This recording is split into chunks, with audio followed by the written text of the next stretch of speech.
afternoon, fellow Rotarians. Good afternoon, Tim. Welcome to February, although the weather has certainly has shifted. This is the February 5th meeting of the Rotary Club of Des Moines. I'm your president, Tim Lilwitz. As we normally do, let's thank our greeters today, Scott Bennett and Marnie Hockenberg, two board members. And then Deborah Peckham will be sharing a moment of inspiration here in a minute, followed by the pledge and the four-way test. And as always, a reminder, if you'd like to greet or provide the moment of inspiration for a meeting, please let Kitty know or sign up out at the badge table out in the lobby. So with that, Deborah, please lead us, and then we'll again do the pledge of allegiance, four-way test, and we'll greet each other.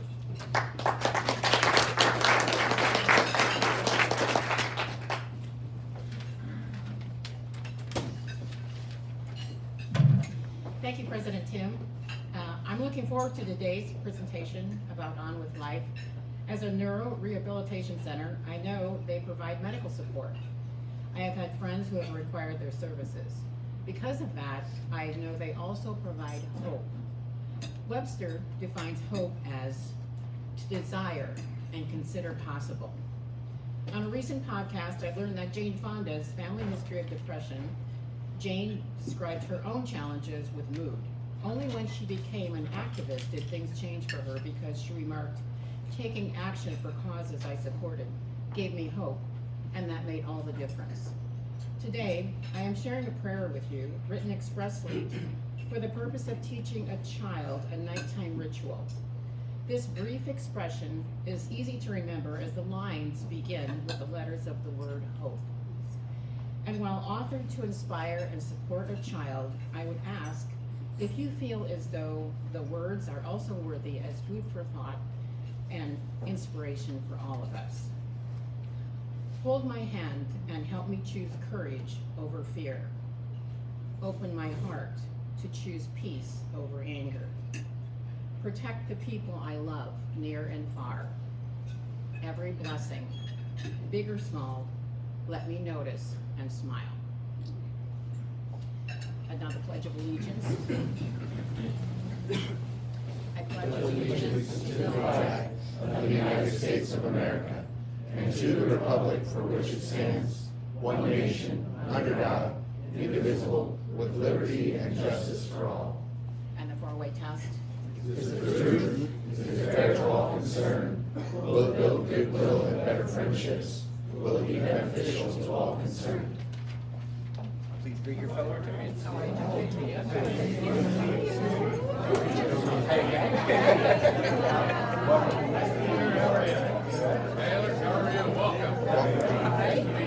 Good to see you again.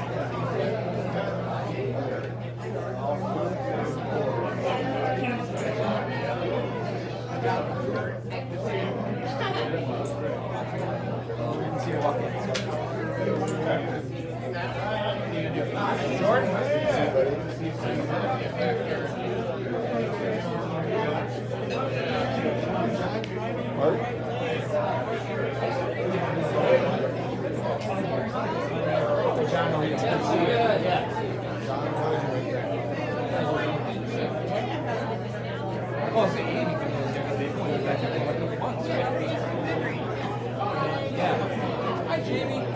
How are you? You have golf course? In Monday?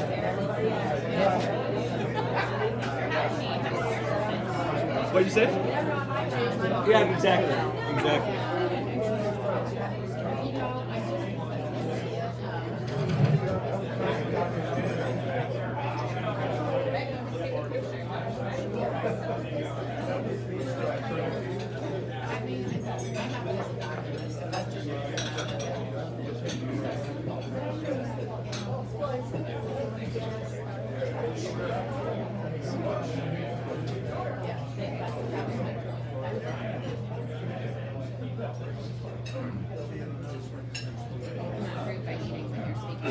Okay, we'll get on with a few announcements and then get to our very own Gene Shelton today for our speaker. So we do, as tradition, we have a few guests today, and as we do, we'll announce them. Please, guests, just remain standing, and then we'll greet you together after I'm done. So first we have Sarah Wilson. Sarah is an Ankeny Rotary Club member.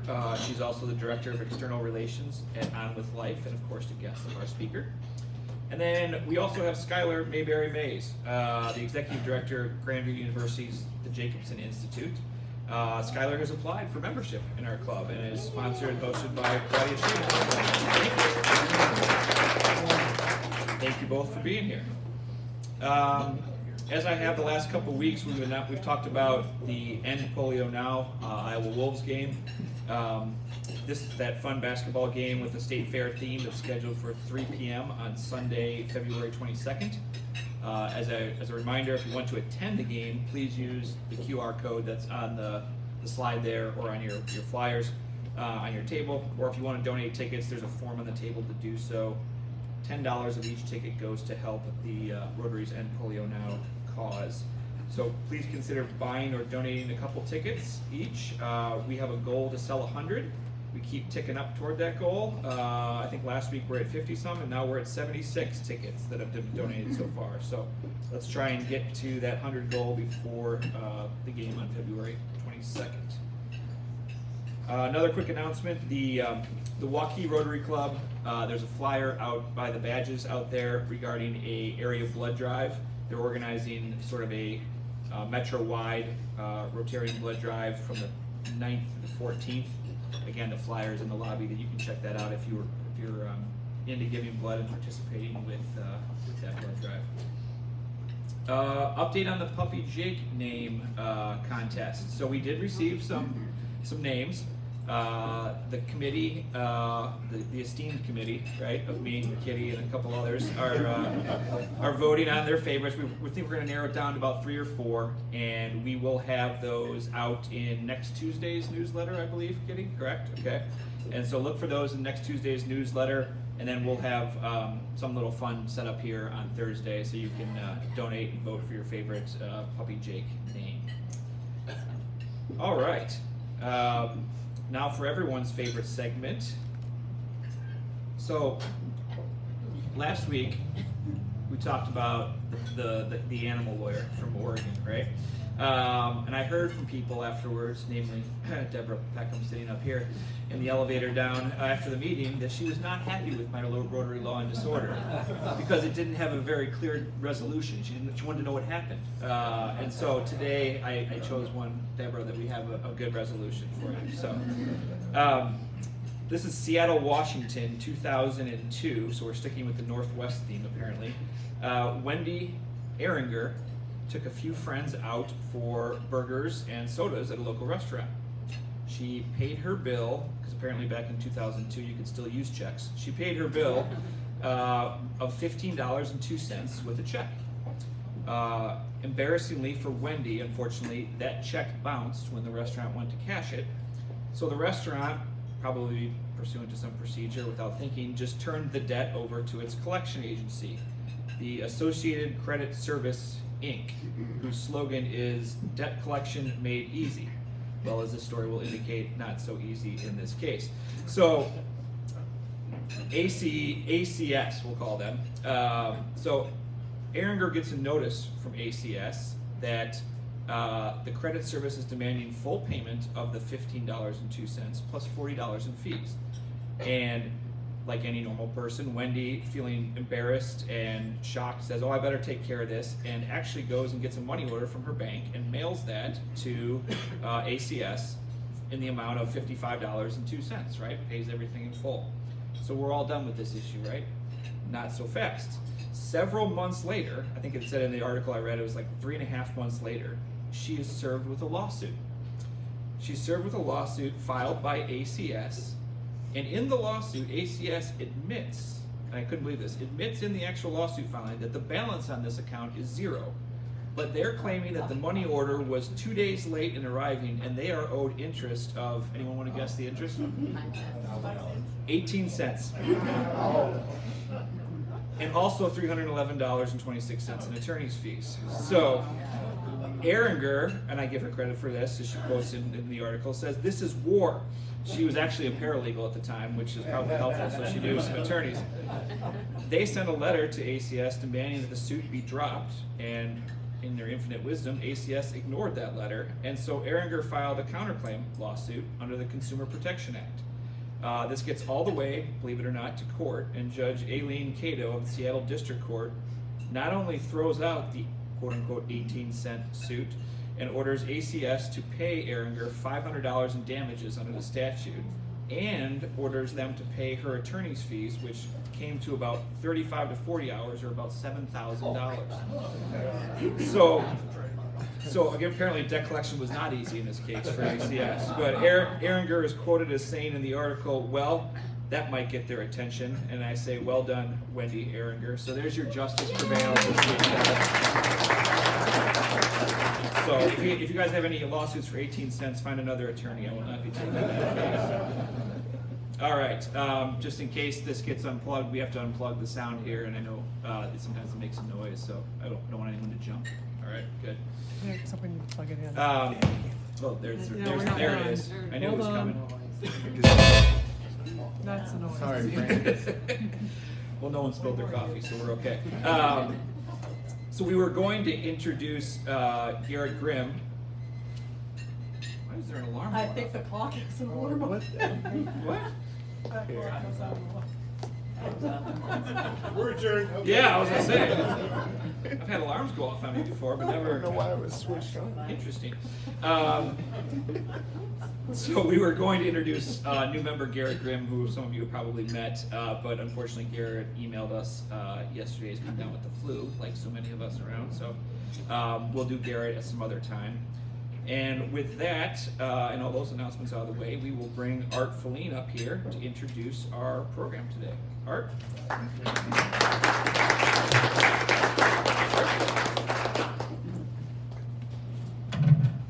Thanks for the applause. I got more than Ski usually gets. I've been a club member for a long time, and a good share of that period of time I've been on the program committee, a couple of tours as chairman. One of the comments that often came up at the meeting was some of our best programs come when somebody who is a member of our group gives the program, and I think that's the case here today. Gene Shelton is here to talk about On with Life, which is a local Ankeny-based organization with a much broader reach than you might think. As I thought about it today, many of you may not have heard of On with Life. Just raise your hand if you've never heard before that got on a program about On with Life. 1, 2, 3, better than I thought. Anyway, Gene's role today is to talk about the story of On with Life. My role is to talk about Gene just a little bit. And when I sat down to think about, well, what am I going to say, I pulled out a resume that I found for Gene. It was 7 pages long. We're not going there. What you're going to get is the Cliff Notes version. Gene is a graduate with a bachelor's degree from Upper Iowa University. She has an MBA degree from Drake and a doctoral degree from Drake. So she's been through the education field pretty well.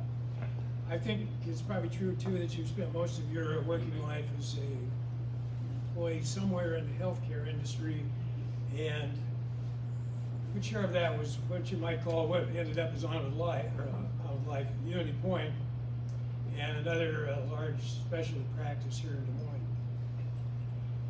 In 2017, when Julie Dixon, who was a member of the club at the time and a longtime CEO of On with Life, decided to retire, On with Life did a nationwide search for a replacement and had a fair amount of attention, but lo and behold, we ended up with somebody right here under our wing who we probably could have bought for a lot less than the fee that was paid to the employee agency. So before I ask Gene to come up here, I will tell you that, full disclosure, I've been a member of the board of On with Life since about 2007 or 2008 somewhere, and I'm still involved today. And even closer to On with Life, I have two brothers-in-law, each of which had had a stroke, one of them twice, and they were both served with On with Life. So with that, let's hear it from Gene.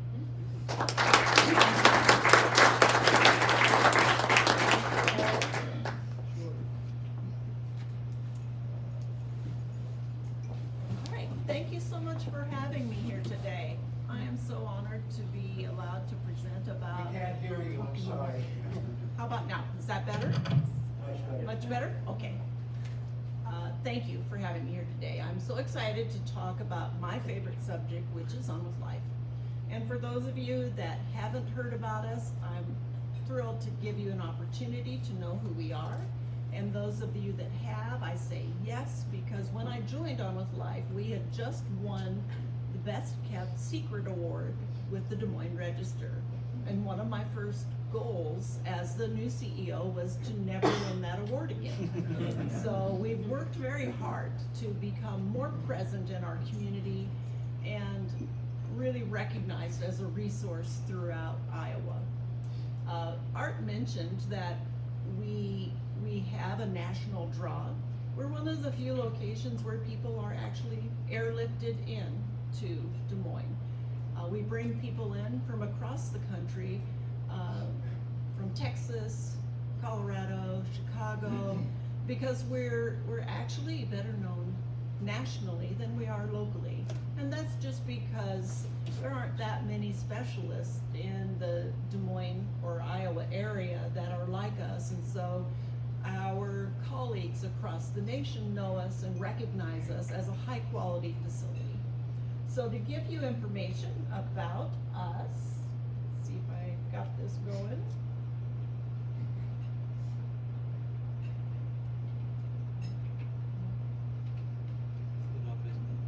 It's lit up.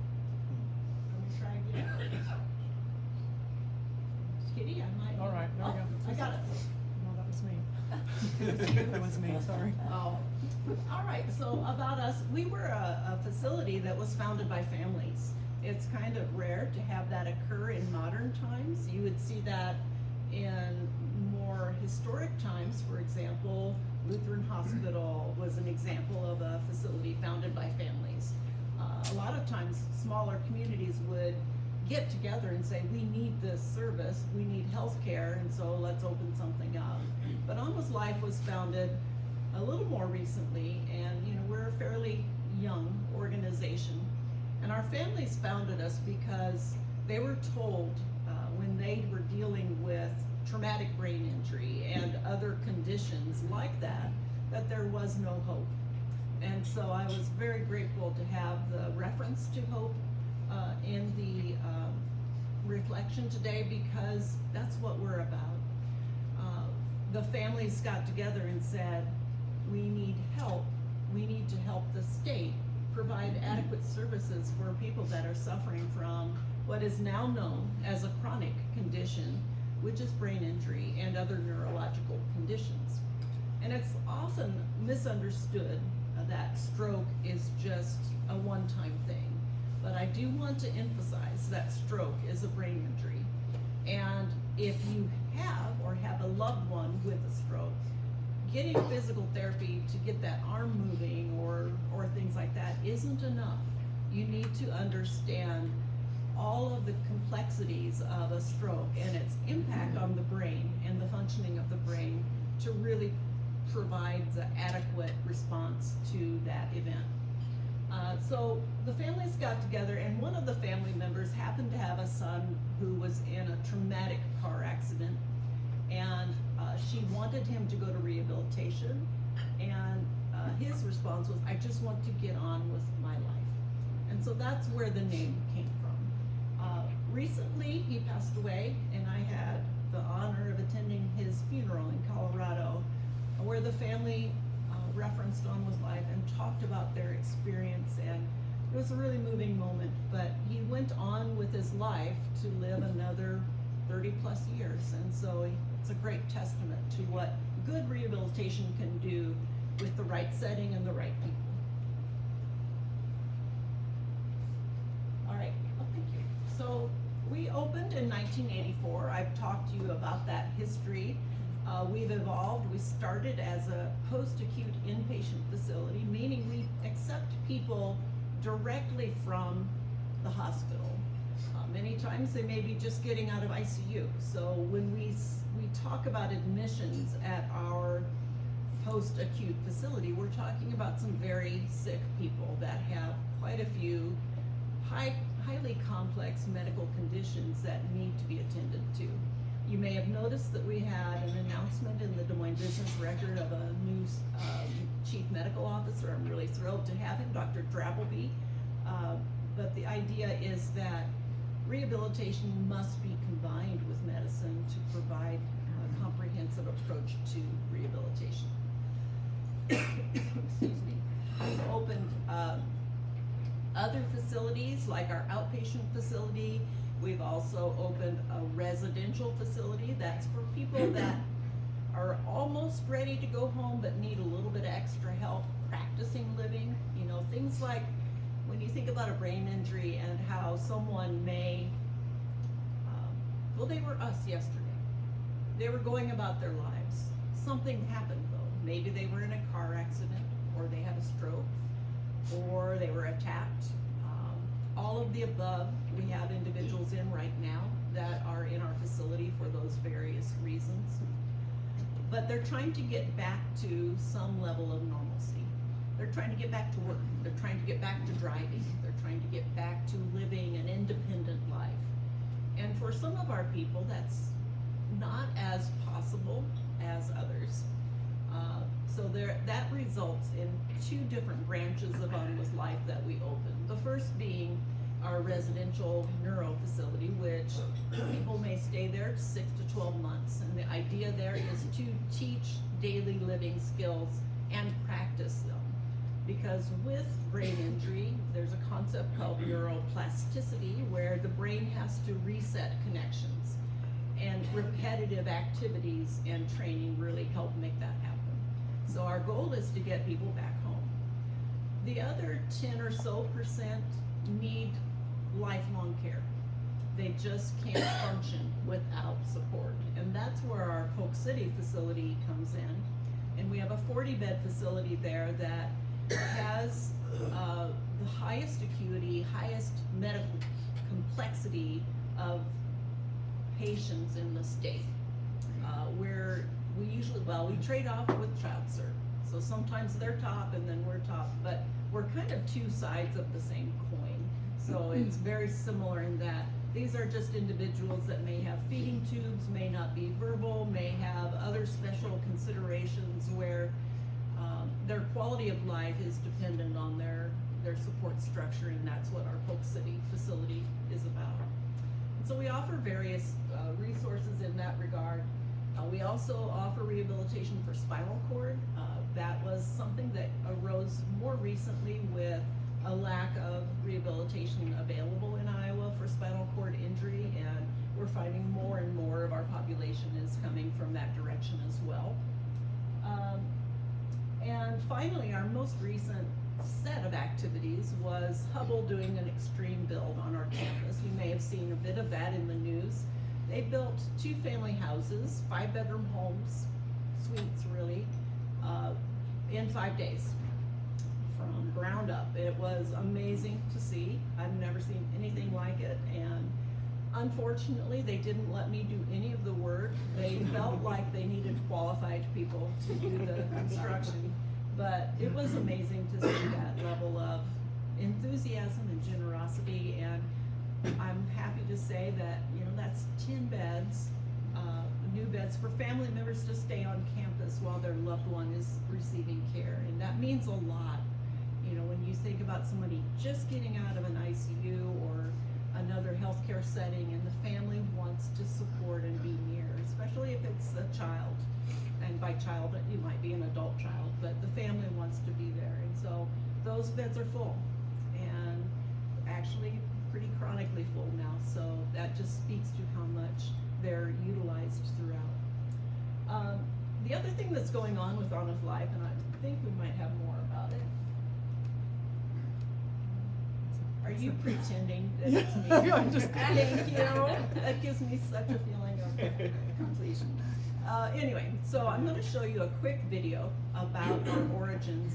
And watching the video, you'll see a baby version of the next guest speaker next week. Jeff Lamberti is here, but you might not recognize him because he's like in his 18 or so, I don't know. But watch this and then we'll come back and talk. My name is Michelle Gillespie. I live at the apartments on the lake there.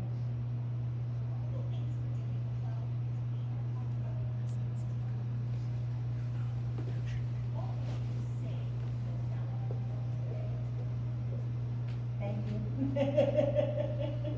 you.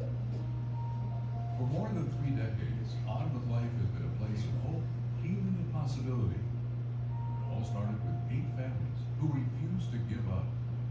Going back to 1984, my wife suffered a cerebral aneurysm and wound up in Methodist Hospital. And that was the night that I met Dr. Tom Carlstrom.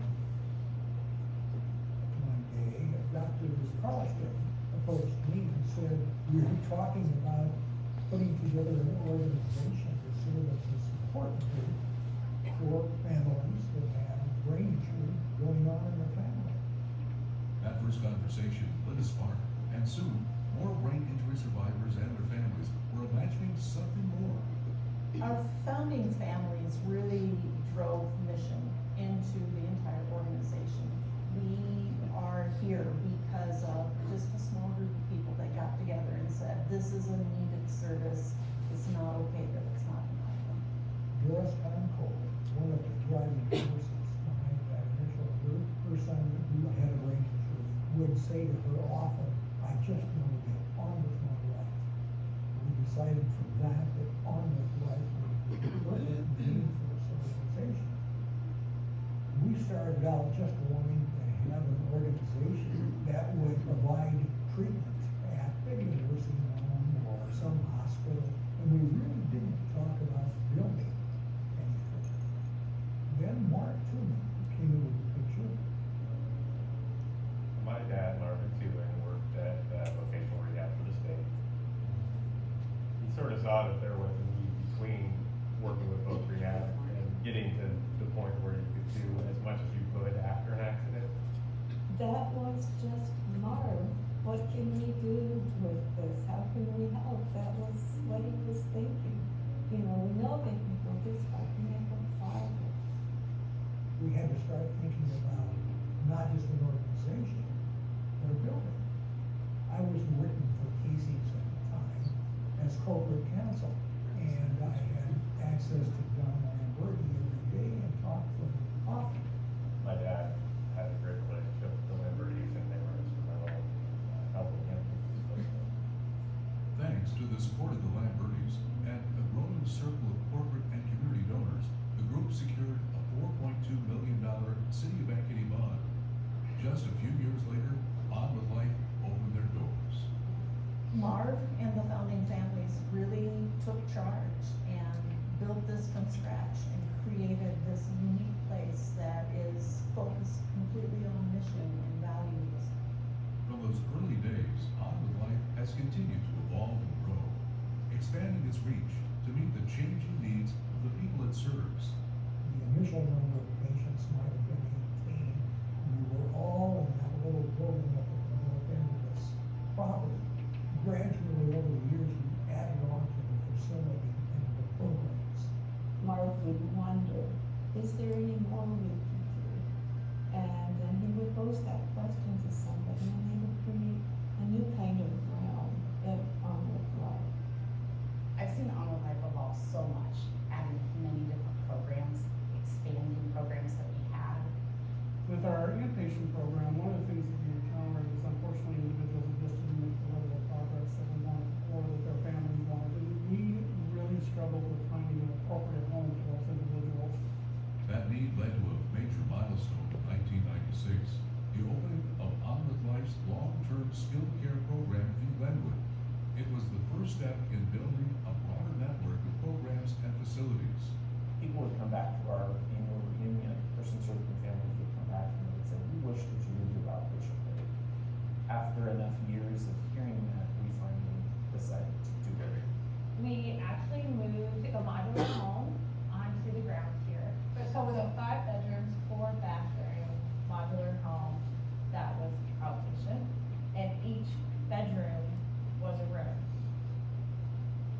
Since then, what we found is that the approach works well with individuals with Parkinson's disease, individuals with a whole sort of breadth of diagnoses.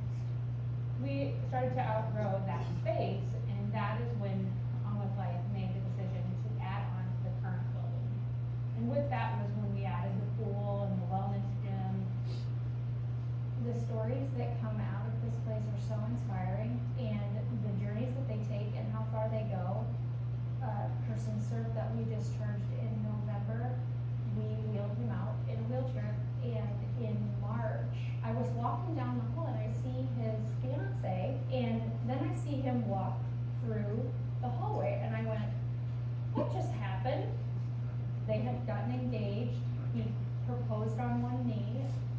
It is, give you the goosebumps kind of stories. I very recently was able to take a person served on her first community outing, doing something that this person served would have attended prior to coming to On With Life.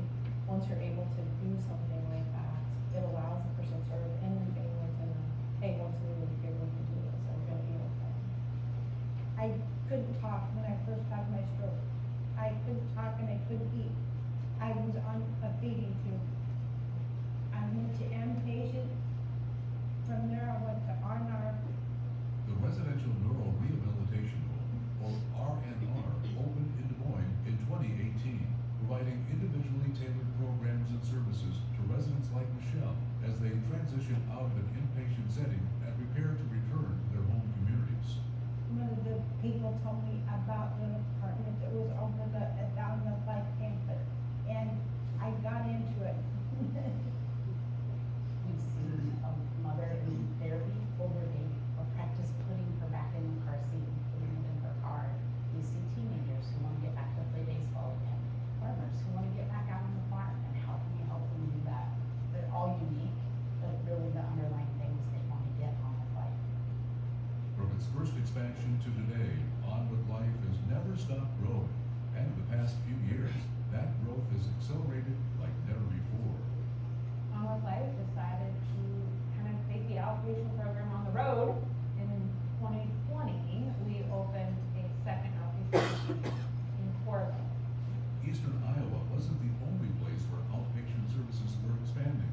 In 2023, On With Life celebrated another milestone, a new outpatient clinic in Ankeny, opening the doors for thousands of more to receive the specialized support they need. From the yellow house to the building, now being kind of up the incline. It's been such a really cool process to be part of that, and to know that we also are continuing to grow who we're affecting. We had a big transition with the governor announcing the closure of Glenwood State Resource Center. We really had to scramble, and we really had to come up with some ideas pretty quick. We really are very fortunate in the state of Iowa to have a facility like our long-term care facility in Polk City, designed specifically to meet the individual needs of the person served over there. One of the latest chapters in On With Life's story is the addition of day programming at New Horizons Center in Ankeny, filling the need with On With Life's continuum of care. One of the neatest things that they've done this year is raised flower bed gardens that are mobile. We just recently had a cookout where they had homemade pickles from the cucumbers, they baked zucchini bread, they had zucchini fries. Come visit us at New Horizons and check out the garden. Who knows, might even have some fresh produce that we'll find. Yes, we've evolved and we've grown. We've always been able to do that in a way that holds firmly to that original mission, the original mindset of the 8 families. Even though we have been able to expand and grow into each area of On With Life, there are still endless possibilities as far as person served and family members and caregivers that kind of need that support. So many more people need our resources, so the fact that we are gonna keep growing and keep seeking out new programs is so cool. We're gonna be part of that. There is so much excitement happening right now. In this next year, our focus is really on our return to work and return to purpose, return to drive programming, vestibular and balance programming. Our last program that we're really looking to grow and build on is our medical services. There's a significant need in the community for a long-term option for individuals with medical needs. We have been collaborating answer to create a 25-bed unit specifically to address that significant gap in the community. I think my hope for On With Life is that even though it's been years since On With Life opened, that we still hold true to why we started the whole thing. Not because we want to be the biggest rehab center in the Midwest, but because we know that our person served deserve the kind of care that we provide to them. I'm proud of where the organization has come. If I got the chance to sit down with the 8 founding families, I'd be proud to say, look what we've done with what we've started. I really am pleased with the way it's developed. It got to be as large as it is with as many buildings and as many programs. I am super proud of my dad, how much help has happened over that many years. It's just incredible. I think Mark would be incredibly proud of where On With Life is today. I think he would be humbled by the impact that he has made. Thinking of all the people that it's helping to be who they want to be is just totally amazing. And We all owe a debt of gratitude to everybody that built up and created On With Life, because thousands of people have had their lives changed because of what we do. The history of On With Life is built on the dedication of the families who refuse to give up and on the community that believed in their dream. To them, we say thank you. And to the future, we say we're ready. tomorrow, Tomorrow starts now.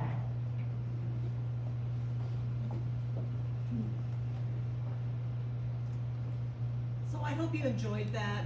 The couple of comments that I will make is that much of the furniture you saw, Oh, sorry. I've kind of already covered that. Okay. Just kind of flying off here, but much of the old furniture you saw, we still have.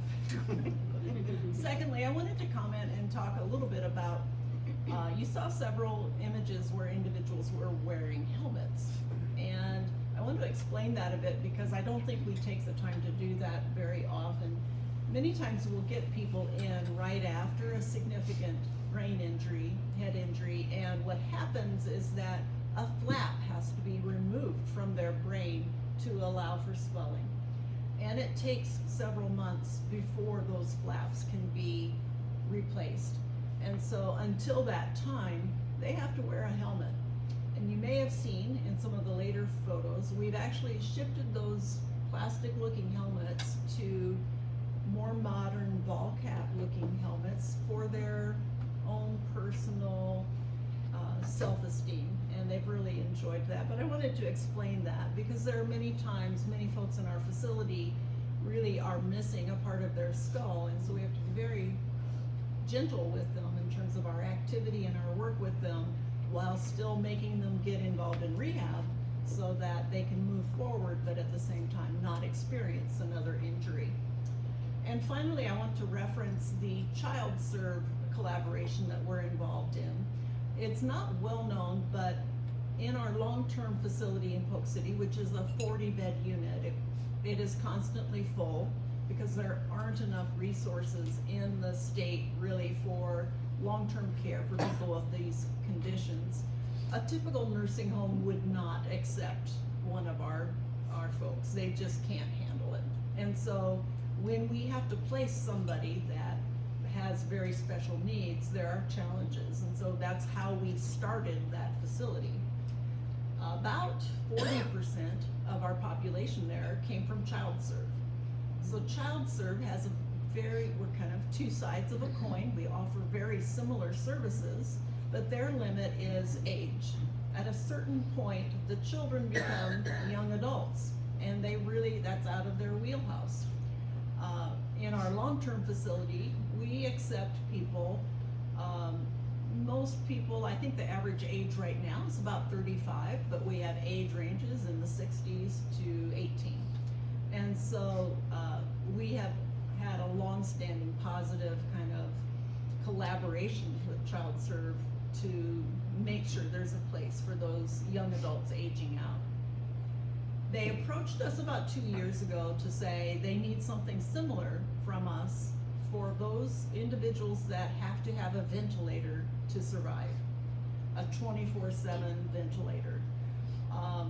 Most families consider it to be almost like a death sentence when their child ages out because there's nowhere to place them.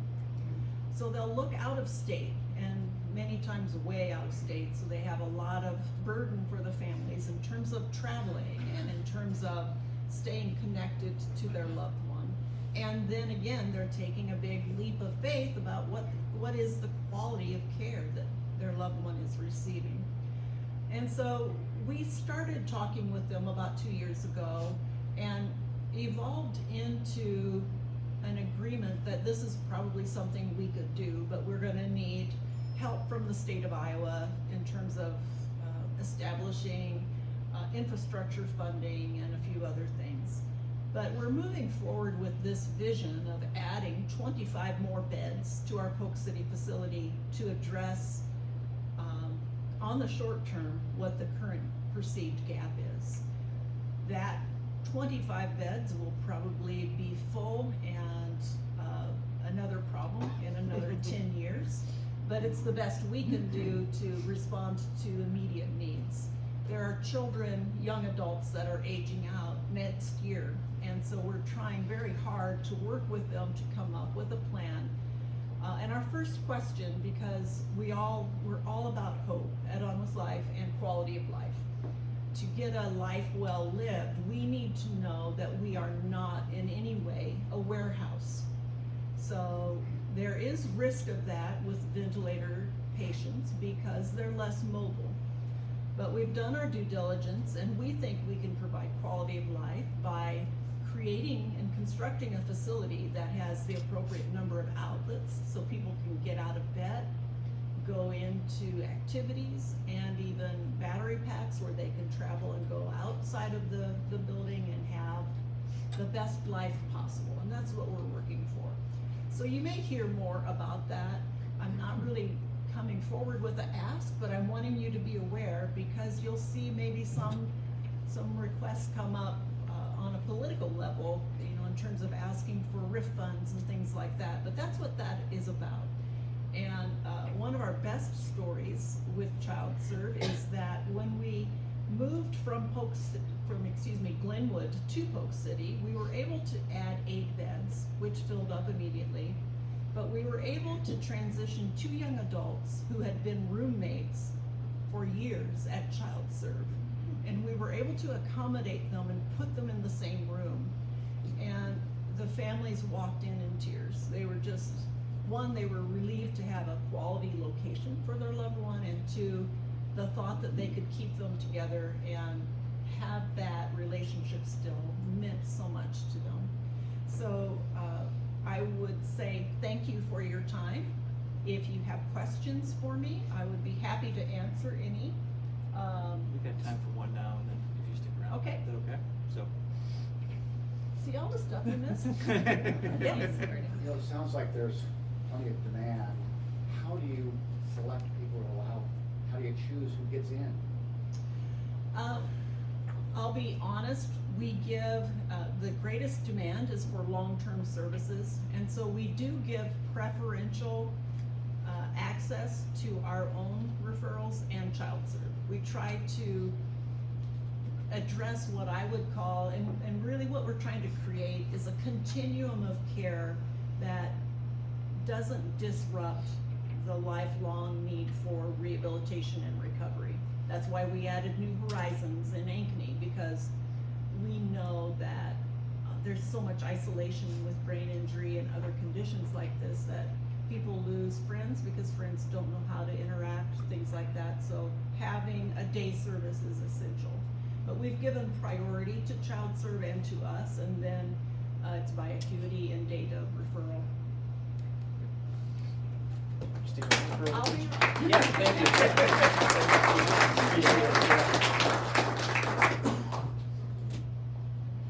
Like Jean said, if you didn't hear, she'll be around. So if you have questions, please feel free to come on up. And because she's a member of our club, you can ask Jean a question anytime about Iowa or about On With Life. So Thank you, Gene, for the presentation.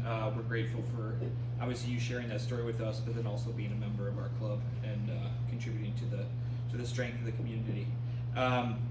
Okay, real quickly, a couple of reminders. As always, upcoming meetings. Grab a prospective member or a guest that would be interested. February 12th. The old Jeff Lamberti, not the young one, will be here. I shouldn't say that. He'll probably hear me. But he'll be talking about the Italian American Cultural Center on February 12th next week. And then on February 19th, we have Kyle Gamble, Hubble Realty President and COO. And February 26th, the last meeting in February, we'll have Noelle Nelson, the Executive Director of Avenue Scholars, a great program for youth here in Des Moines. So that is our upcoming speakers, and as I remind you every week, we also have other ways to get together. We have the morning fuel schedule for the rest of the springtime. So we have February 17th coming up here quickly. David Oman will be the featured Rotarian. March 10th, we have Dick Stauffer. And then on May 5th, we have Jackie Norris. Again, a great way to engage in fellowship outside of our Thursday meetings. So please join us at Freedom Blend Coffee for those. And then, as I mentioned the last couple of weeks, we have several other opportunities for fellowship coming up outside of our regular meetings. Again, sharing more details on those in the coming weeks as they come up. But for now, again, mark your calendars about these. And I did want to point out the one coming up here on February 26th, the Dinner Club. President-elect Josh Bravey wanted me to mention that you should have received, if you've signed up to be part of the Dinner Club, you should have received an email last week with event information. So reminder, you need to respond to that email and register with Josh to claim that spot with the Dinner Club, because limited spots will be available. So keep that in mind. All right, that is all our announcements for today. Thank you for being with us and for being a member of this great club. Thanks to our guests for joining us. And as I say every week, stay true to the good. We are adjourned.